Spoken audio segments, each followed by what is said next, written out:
2014, la France va se doter de 10 grandes enceintes sportives modernes. L'objectif, créer les conditions et les équipements nécessaires pour accueillir l'Euro 2016 de football. Ce chantier d'envergure nationale a déjà commencé. Au Mans, la construction du nouveau stade est bien entamée. Financé par un partenariat public-privé, le MM Arena sera la première enceinte sportive en France à porter le nom d'un annonceur. Autre enceinte financée par un partenariat public-privé, le Grand Stade de Lille Métropole. Avec son toit amovible et son arène sous la pelouse, il sera un lieu de spectacle sportif, mais aussi culturel. Du côté de Lyon, OL Land naîtra d'un partenariat entre l'Olympique lyonnais et des investisseurs privés. Plus qu'un lieu de manifestation sportive, les stades vont devenir des pôles économiques. À proximité, on y trouvera hôtels, centres de loisirs, musées, des infrastructures qui augmenteront l'attractivité des stades en vue de l'Euro 2016.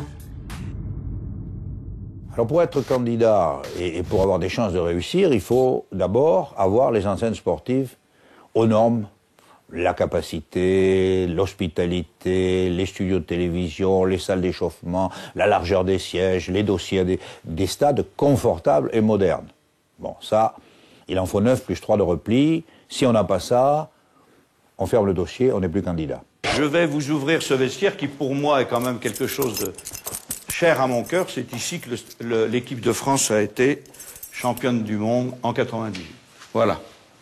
Le Stade de France organise des visites et nous avons un nombre assez important de personnes qui viennent visiter le Stade de France. Et évidemment, parmi ces visites, il y a les vestiaires et en particulier le vestiaire où l'équipe de France est devenue championne du monde en 98.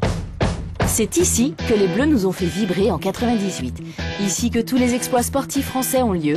Le Stade de France est aujourd'hui la seule enceinte aux normes pour la candidature à l'Euro 2016. Ce lieu mythique fourmille toute l'année.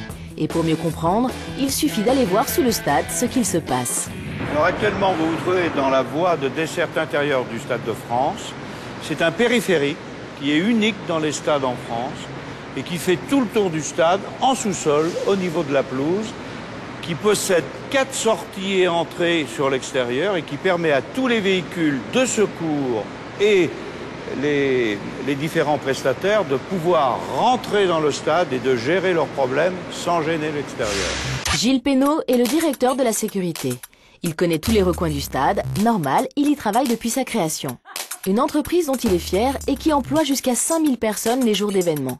Côté coulisses, c'est une organisation gigantesque et millimétrée. Vous voyez en ce moment le montage du concert d'ACDC vendredi. Le Stade de France a 3 types d'activités. L'un, c'est de travailler avec les 2 fédérations, celle de rugby et celle de football. Ensuite, nous travaillons avec des clubs de football ou de rugby au cas par cas. Et ensuite, nous accueillons des grands concerts ou des productions de spectacles vivants. Donc là, dans cette activité de concert, ce qu'on exploite avec le producteur de concert, c'est la taille du stade. Construit sur le modèle anglo-saxon, le Stade de France propose la location de loges privées, 160 au total, occupées toute l'année par de nombreuses entreprises. Nous allons aller un peu plus loin et nous allons vous montrer la loge numéro 67. La loge est mise à disposition du locataire. Chaque loge est différente et chacune est personnalisée en fonction du locataire. Un modèle économique qui fait ses preuves avec 2 millions de spectateurs en 2008. D'ici 2014, le consortium du Stade de France investira plus de 60 millions d'euros pour améliorer ses infrastructures en vue de l'Euro 2016. Fin du suspense donc le 27 mai 2010 avec la révélation du nom du pays organisateur par l'UEFA.